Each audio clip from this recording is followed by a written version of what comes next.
आपने देखा होगा कि लोकसभा चुनाव से पहले चीज़ें हुई, गठबंधन की राजनीति हुई और जोड़ तोड़ के बाद नए समीकरण और नए गठबंधन बने। बीजेपी के कभी विरोधी माने जाने वाले जयंत चौधरी जी और ख़ास तौर से चौधरी परिवार के आरएलडी ने फिर गठबंधन में शामिल होकर बाकायदा बीजेपी के साथ चुनाव लड़ा और उसके नतीजे उत्तर प्रदेश में देखने को भी आपको मिले होंगे कि जिस तरीके से लग रहा था कि कहीं बीजेपी छिटकती नज़र आ रही, लेकिन चौधरी जयंत जी के जाने के बाद पश्चिम उत्तर प्रदेश खास तौर से उसको ऑक्सीजन का काम किया है। हालांकि मुद्दे अदलते बदलते रहते हैं, कभी विपक्ष में रहकर कभी सत्ता में रहकर। आज इन्हीं तमाम खट्टे मीठे मुद्दों पर ख़ास तौर से कुछ ऐसे सवाल करने के लिए हमारे साथ मौजूद हैं राष्ट्रीय लोकदल के बहुत पुराने लीडर और गन्ना किसान और किसानों की राजनीति करने वाले चौधरी अमरजीत सिंह बिड्डी साहब। आपका बहुत बहुत स्वागत है बिड्डी साहब। आपके मुद्दे एकदम बदल जाते हैं। एक दिन पहले आपको शिकायतें थी, आज आप गठबंधन में हैं, लेकिन इसको अगर आप इस नज़रिए से देखें कि गठबंधन में जाने के बाद अगर सत्ता में रहने के बाद किसानों का भला होता है या आपके मुद्दे उठते हैं तो ये भी बेहतर है। क्या आपके अब आगे की प्लानिंग है, किस तरह की राजनीति को आप रूप देना चाहते हैं और पार्टी की लाइन पे क्या आपका कहना है? देखिए, हमारे चौधरी साहब जो हैं, जयंत चौधरी जी, किसानों के नेता हैं, 36 बिरादरी के नेता हैं और ये जो गठबंधन हुआ है इसमें सभी वर्गों की बात की जाएगी, किसानों को की बात वरीयता से की जाएगी। इसमें चाहे कोई सा भी मुद्दा हो और जो साहब बात कर भी रहे हैं तो मेरा मानना ये है कि चौधरी साहब ने फैसला बहुत सोच समझ कर लिया है। देखिए, बात सही है कि अब सत्ता में आप शामिल हैं और आज गठबंधन का लाभ मिल रहा है, लेकिन किसानों को और आपका जो वोट बैंक है, जो आपका कोर वोट बैंक है, उसको क्या लाभ होने वाला है और क्या लाभ अब तक हुआ है आपकी नज़र में? कोर वोट बैंक तो हमारा किसान है। जो राष्ट्रीय लोकदल का कोर वोट बैंक वो किसान है और किसान को लाभ हुआ भी है और लाभ होगा भी। अब आने वाली फसल, अब जैसे आगे ये आ रहा है, गन्ने की फसल आ रही है या आपसे पहले जो फसल कटी हैं, इसमें कई फसलों में का एमएसपी बढ़ा भी है और जो साहब इस बात के लिए चिंतित हैं किसानों के लिए, और माननीय प्रधानमंत्री जी नरेंद्र मोदी जी से और योगी जी से उनकी इस विषय में बैठ के चर्चा हुई है। जैसे अभी हाल में आपने देखा होगा बजट आया है, बजट को लेकर तमाम वर्ग अपनी अपनी चर्चा कर रहे हैं। आप क्या मानते हैं कि किसानों को कहाँ लाभ नज़र आ रहा है? बाकी सबको छोड़कर आपका जो एक आवाज़ थी जिसके लिए आप उठाते थे, किसान कहाँ नज़र आता है इसमें, कहाँ खड़ा है किसान? देखिए, मैं ऑल ओवर बजट की बात कर रहा हूँ। इसमें किसान के लिए भी और एक आम आदमी के लिए भी जो बजट दिया है वो पूरे सर्व समाज के लिए, हर वर्ग के लिए बेहतर बजट है। बिड्डी साहब, आप किसानों की बात करते हैं और आप गन्ना समिति से लगभग जुड़े हुए भी हैं और आज भी आप पदाधिकारी हैं, उसके बड़े नेता के तौर पर किसान ये उम्मीद करते हैं कि अगर आप मौजूद हैं तो आपकी आवाज़ में उनकी आवाज़ या आपकी आवाज़ उनके लिए उठती रहती है। अक्सर गन्ना किसान की मांग रहती है एमएसपी को लेकर, अपने मूल्यों को लेकर, और ख़ास तौर से गन्ना किसान अक्सर कहीं ना कहीं बेचैन रहता है। अब जो पेराई सत्र आने वाला है, गुजर गया, हालांकि अभी भी कुछ पेमेंट्स शायद रुकी हुई होंगी, लेकिन आगे के लिए क्या आपको लगता है कि अब कुछ देने की स्थिति में या आप अब आवाज़ उठाएंगे, उनको कुछ प्लान आप बनाएंगे ताकि गन्ना किसान को कुछ मिल सके? अब बिल्कुल चौधरी साहब इस बात के लिए चिंतित है। मैंने आपको पहले भी कहा वो जो चिंतित हैं इस विषय में, और गन्ना किसान के लिए और फसलों के लिए भी। अब गन्ने का सीज़न आ रहा है तो गन्ने का कैसे किसान को ज़्यादा से ज़्यादा फ़ायदा मिले और इसका रेट भी, और कई चीज़ होती हैं, किसान को इसमें ज़्यादा से ज़्यादा फैसिलिटी कैसे मिले, ये वो कराएंगे। बिड्डी साहब, कि गन्ने को लेकर कहा जाता है कि जो जितना गन्ना का मूल्य किसान को मिलता है उससे कई प्रोडक्ट्स ऐसी हैं जिससे बहुत ज़्यादा लाभ व्यापारी लेता है। आज आप सत्ता में हैं, आज क्या आप कोशिश करेंगे कि ऐसा कोई रोड मैप बनाएं ताकि उस लाभ का भागीदार गन्ना किसान भी हो सके? जो व्यापारी जिस तरह से अंधाधुन उसमें कमाई करता है, लेकिन उसके अंदर किसान कहीं ना कहीं मुंह देखता रहता है। आपको लगता है ऐसी कोई प्लानिंग करेंगे, इस पर कुछ काम किया जाएगा?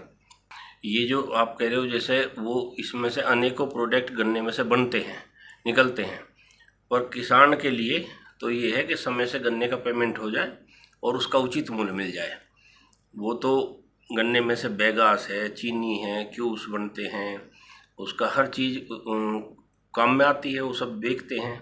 सीरा है, मैली है, पर यह है कि किसान को उसका फसल का दाम उचित मिल जाए और सही समय पे मिल जाए, इस चीज़ का प्रयास रहेगा। बीडी साहब, आपकी पार्टी की पहचान थी हरित प्रदेश।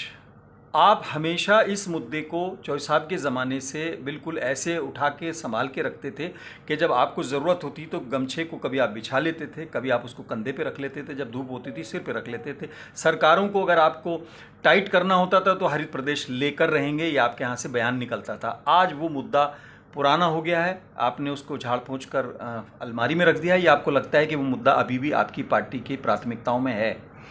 ऐसा नहीं है, वो पार्टी की प्राथमिकता में भी है और हमारे देश के माननीय प्रधानमंत्री जी और सरकार हमारी जो है वो भी इस विषय में सोच रहे हैं, गंभीर हैं, और इसका खाका तैयार किया जा रहा है। ये जो है उम्मीद है ये होगा। यानी आपको लगता है कि पश्चिम उत्तर प्रदेश के जो मुद्दे को आप इतने दिनों से संभाले हुए थे, उसके क्रियान्वयन होने का समय आपको उम्मीद है अभी? हाँ, पूरी उम्मीद है। अभी हाल ही में कांवड़ पे आपने देखा होगा कुछ अलग तरह की राजनीति हुई है। हालांकि पिछले कई दशक से आप देख रहे हैं कि हमेशा पश्चिम उत्तर प्रदेश एक ऐसा गंतव्य स्थल रहता है जहां से बहुत ज़्यादा आवागमन रहता है, लेकिन इस बार राजनीति बदली, मामला सुप्रीम कोर्ट तक पहुंचा। आपकी पार्टी का क्या स्टैंड है, ख़ास तौर से जबकि आपके साथ किसान के साथ साथ एक मुस्लिम समुदाय भी जुड़ने का दावा करता है और आप भी दावा करते हैं कि वो आप उनके हमदर्द हैं?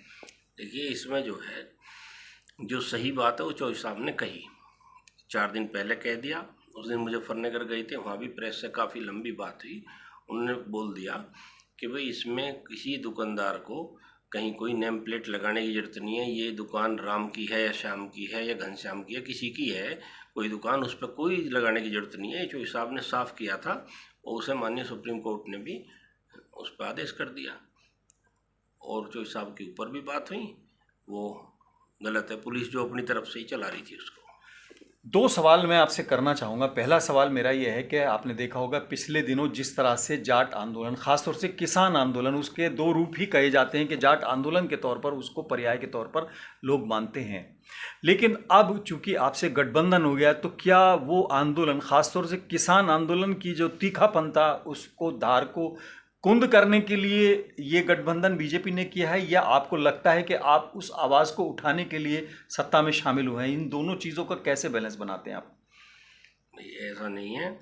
ये जो हमारे चौधरी साहब हैं, पढ़े लिखे और बहुत ही दिमागदार नेता हैं। इस उम्र का इतना तजुर्बेकार नेता इस दुनिया में हमारी नज़र में कोई नहीं है जैसे हमारे चौधरी साहब हैं। बहुत दूरगामी सोच समझ के ये इन्होंने गठबंधन का फैसला लिया है और इससे ही ये भला होगा।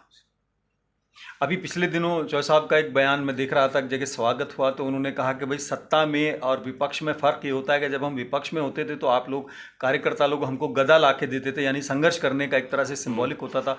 आज फूल मिल रहे हैं, बुके मिल रहे हैं, तो क्या लगता है कि कौन सी चीज़ रास आ रही है? क्या इधर से स्विच करके इधर जो बुके वाली राजनीति है वो तो बदलाव नहीं हो रहा है? नहीं, देखो ये तो ऐसा है, जब विपक्ष में रहते हैं तो वहाँ भी अपनी भूमिका अच्छी निभानी चाहिए, निभाइए। और ये चौधरी साहब ने सही भी कहा, जब जब जो है स्वागत में गदा और वो मिलते थे तलवारें, और अब जो है फूल मिल रहे हैं, तो ये चौधरी साहब हमारे बेबाकी से कहते हैं, उन्होंने वो बात कह दी। लास्ट सवाल आ गया।